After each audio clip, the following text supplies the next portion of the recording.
جو میرے اندر کے شور سے ٹکرا جاتی تھی۔ مجھے وہ لمحہ بار بار یاد آتا تھا جب میں بابا کو سچ بتانے کا ارادہ بناتی تھی، مگر پھر ڈر کے مارے خاموش ہو جاتی تھی۔ ان کی آنکھوں میں جو محبت تھی، جو نرمی تھی، وہ سوچ کر ہی میرا دل رو پڑتا تھا۔ میں اپنے دل کو سمجھانے کی کوشش کرتی تھی کہ جو ہونا تھا وہ ہو گیا، لیکن بابا کے بغیر ہر دن ایک جیسا نہیں تھا۔ ان کے بغیر گھر کی خوشبو بھی ختم ہو چکی تھی، ان کے بغیر میرا بچپن بھی ادھورا رہ گیا تھا، اور میری سانسوں میں ہمیشہ ایک کسک رہتی تھی کہ میں اپنے سب سے بڑے سہارا، اپنے سب سے بڑے پیارے انسان کو بچا نہیں سکی۔ میں اکثر اپنے دل میں کہتی تھی، بابا آپ نے مجھے کبھی تنہا نہیں چھوڑا تھا، آپ نے ہر دکھ ہر تکلیف سے مجھے بچایا تھا، مگر میں آپ کو نہ بچا سکی۔ اگر میں وقت پر سچ بول دیتی، اگر میں اپنی ماں کے خوف میں نہ آتی، تو شاید آج آپ میری زندگی میں ہوتے۔ میں آپ کے کندھے پہ سر رکھ کر رو سکتی، میں آپ کو بتا سکتی کہ آپ میرے لیے پوری دنیا سے بڑھ کر تھے۔ میں ہر رات یہی سوچ کر سو جاتی تھی سے بڑھ کر تھے میں ہر رات یہی سوچ کر سو جاتی تھی کہ اگر قسمت نے میرے ساتھ یہ ظلم کیا ہے تو شاید کسی دن روشنی بھی مجھے ملے گی، شاید بابا جہاں بھی ہوں گے مجھے دیکھ رہے ہوں گے، کیونکہ محبت کبھی ختم نہیں ہوتی، اور باپ کی محبت تو دنیا کی سچی ترین محبت ہوتی ہے۔ 6 سال گزر گئی، میری پڑھائی پوری ہو گئی، میں نے BA کیا تھا۔ اب ماضی کی بہت سے غم یادیں بن گئی تھی، دل میں تو رہتی تھی، مگر اب ان پر آنکھیں نہیں روتی تھی۔ اب میں پہلے والی امبرین نہیں تھی، میں وہ لڑکی نہیں رہی تھی جو ہر وقت ڈرتی رہے، ہر وقت سہمی رہے، ہر وقت سوچے کہ کون سا دن اس کی زندگی بدل دے گا۔ اب میں بہت کچھ سیکھ چکی تھی، بہت کچھ سہ چکی تھی۔ اب میرے اندر حوصلہ بھی تھا، ہمت بھی تھی، اور زندگی آگے بڑھانے کا جذبہ بھی۔ عورتوں کے سینٹر میں مجھے بہت سے ہنر سکھائے گئے تھے، سلائی، کڑھائی، computer, basic course, fashion designing, کھانا پکانا، بچوں کو پڑھانا، ہر چیز آہستہ آہستہ میرے ہاتھ میں بیٹھ گئی تھی۔ مجھے اب اپنے اوپر اعتماد آ گیا تھا کہ میں کھڑی رہ سکتی ہوں، میں محنت کر سکتی ہوں، میں بھٹکنے والی نہیں ہوں۔ زندگی نے جس مشکل راستے پر مجھے دھکیلا تھا، اب میں اسی راستے پہ چلنا سیکھ گئی تھی۔ میری پڑھائی مکمل ہوئی تو مجھے ایک اسکول میں ٹیچنگ کی نوکری مل گئی۔ بچوں کو پڑھانا میرا دل بہلا دیتا تھا، ان کی معصومیت میرے اندر کے ٹوٹے ہوئے حصوں کو جوڑ دیتی تھی۔ میں جب کلاس میں بچوں کو دیکھتی تو مجھے لگتا کہ میں اپنے بابا کو فخر کرنے کا موقع دے رہی ہوں۔ وہ اگر ہوتے تو خوش ہوتے کہ ان کی امرین کسی کے سامنے ہاتھ نہیں پھیلا رہی، بلکہ اپنے پاؤں پر کھڑی ہے اور باوقار زندگی گزار رہی ہے۔ اس اسکول میں ایک لڑکا پڑھاتا تھا، اس کا نام اسلم تھا۔ اس کی آنکھوں میں عجیب سا سکون تھا، عجیب سا درد بھی تھا، جیسے اسے بھی زندگی نے میری طرح دھکے دیے ہوں۔ وہ خاموش طبع تھا، نرم دل تھا، ہنس کر بات کرتا تھا، مگر اس کی ہنسی میں بھی کچھ اداسی چھپی ہوتی تھی۔ میں نے محسوس کیا کہ وہ بھی یتیم خانے میں پلا بڑھا تھا، وہ بھی اپنے گھر والوں سے بچھڑا ہوا تھا، اس کی کہانی بھی ادھوری تھی، اور میرا حال بھی ایسا ہی تھا۔ پہلے معمولی سی سلام دعا ہوئی، پھر دھیرے دھیرے بات چیت بڑھتی گئی، اور میری مشکل سمجھتا تھا۔ میں اس کے دکھ کو محسوس کر لیتی تھی۔ ہم دونوں ایک دوسرے جیسے تھے، بے آسرا، بے سہارا، مگر امید رکھنے والے۔ ہم دونوں کی زندگیوں میں درد تھا، مگر دل میں محبت کی جگہ بھی تھی۔ اسلم نے مجھے بتایا کہ وہ بھی اب زندگی کو بہتر بنانے کے لیے محنت کر رہا ہے، اور چاہتا ہے کہ ایک چھوٹی سی خوبصورت زندگی بنائے جہاں سکون ہو اور محبت ہو۔ اس کی باتوں میں ایسی سچائی تھی کہ دل خود بخود اس کی طرف مائل ہوتا گیا۔ پھر ایک دن اس نے کہا کہ امرین، میں تمہیں اپنا مستقبل دینا چاہتا ہوں، میں تمہارے ساتھ زندگی گزارنا چاہتا ہوں، میں تمہارا سہارا بننا چاہتا ہوں، میں تمہارا ساتھی بننا چاہتا ہوں۔ میں نے اس کی آنکھوں میں دیکھا تو مجھے بابا کی یاد آ گئی، ان کی محبت، ان کی نرمی، ان کی شفقت۔ اسلم کی آنکھوں میں بھی کچھ ایسا ہی تھا۔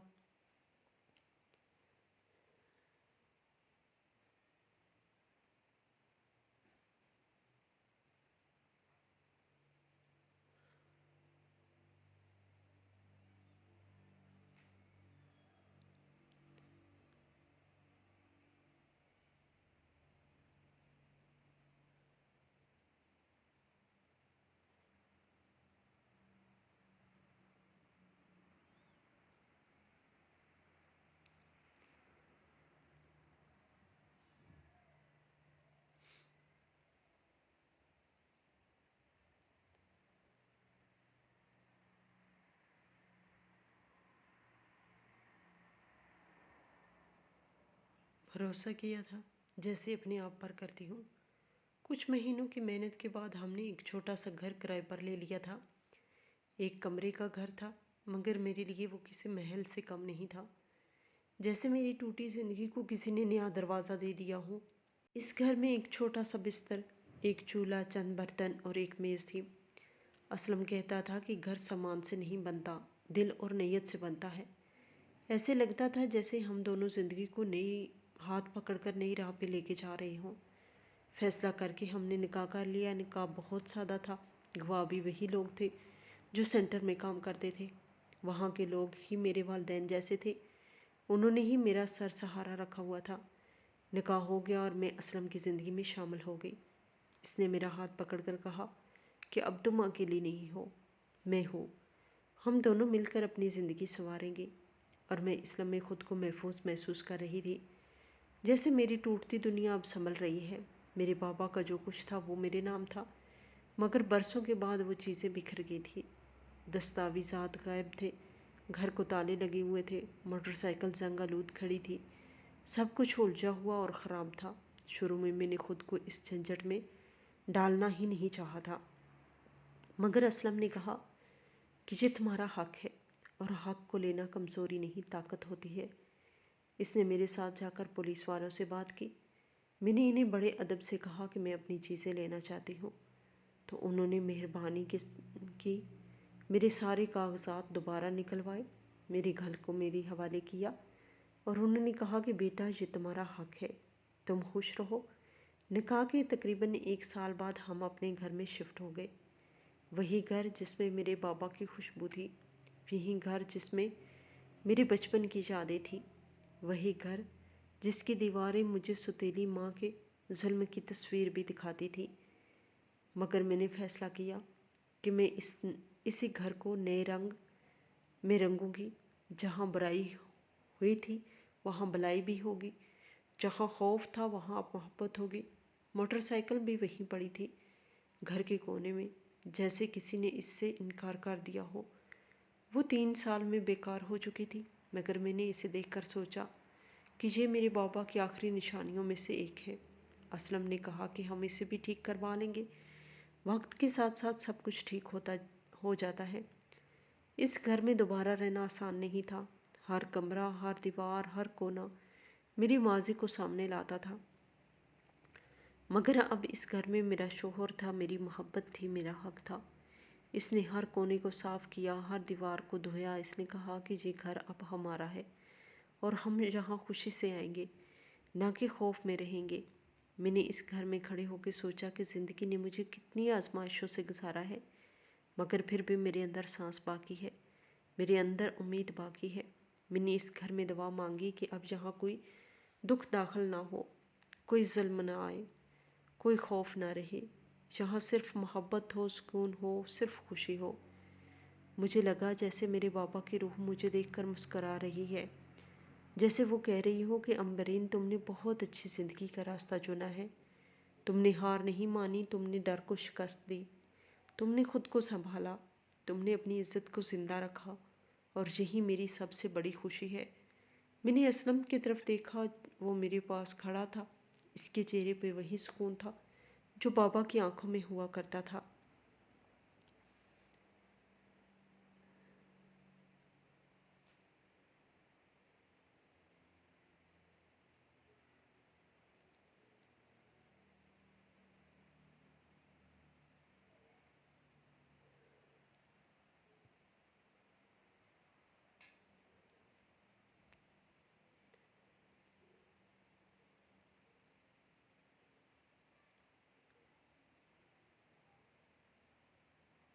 بے بس ہو جاتا ہے، مگر میں نے ہار نہیں مانی۔ میں نے صبر کیا، میں نے برداشت کی، اور میں نے صحیح وقت کا انتظار کیا۔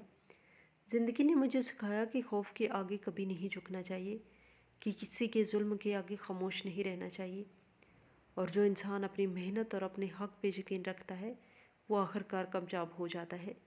میں نے یہ بھی سیکھا کہ والدین کی محبت اور ان کا بھروسہ کبھی ضائع نہیں ہوتا۔ اگر میں نے صبر نہیں کیا ہوتا تو شاید آج یہ زندگی مجھے نہ ملتی، اور میں شاید پھر بھی اسی خوف اور ظلم کے دائرے میں رہتی۔ میں اپنے گھر کو دیکھتی ہوں، ہر کمرہ میری ماضی کی یاد دلاتا ہے، مگر میں نے اسے نئے رنگ سے بھرا ہے۔ میں نے اپنے دل میں محبت کو جگہ دی ہے، میں نے اپنے خوف کو ختم کیا ہے اور ہر دن کو نئے حوصلے کے ساتھ گزارتی ہوں۔ میں نے اپنی زندگی کی قیمت جانی ہے۔ میں نے یہ سیکھا ہے کہ جو انسان محنت کرتا ہے اور حق کا ساتھ دیتا ہے، وہ کسی بھی مشکل کے باوجود اپنا راستہ بنا سکتا ہے۔ میری زندگی کا سب سے بڑا سبق یہ ہے کہ مایوسی کبھی نہیں لانی چاہیے۔ مشکلات اور دکھ سب کے ساتھ آتے ہیں، لیکن جو انسان ہمت اور عقل کے ساتھ ہر قدم اٹھاتا ہے، وہ آخر کار روشنی کی طرف پہنچ جاتا ہے۔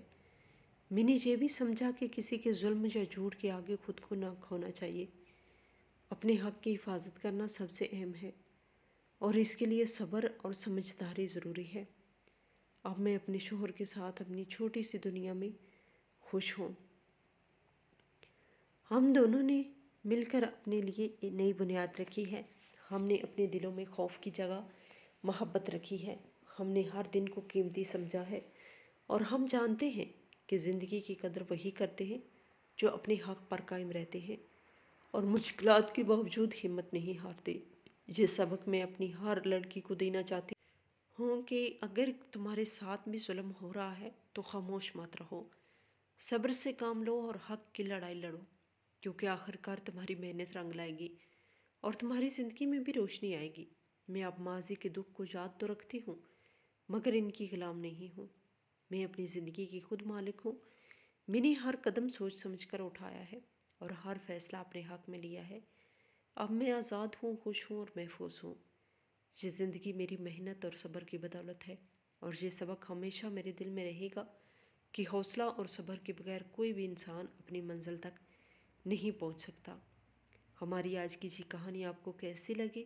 کمنٹ باکس میں اپنی رائے کا اظہار ضرور کریں اور مزید اس طرح کے سبق آموز کہانیاں سننے کے لیے ہماری ویڈیو کو لائک کریں، شیئر کریں اور ہمارے چینل کو سبسکرائب کریں۔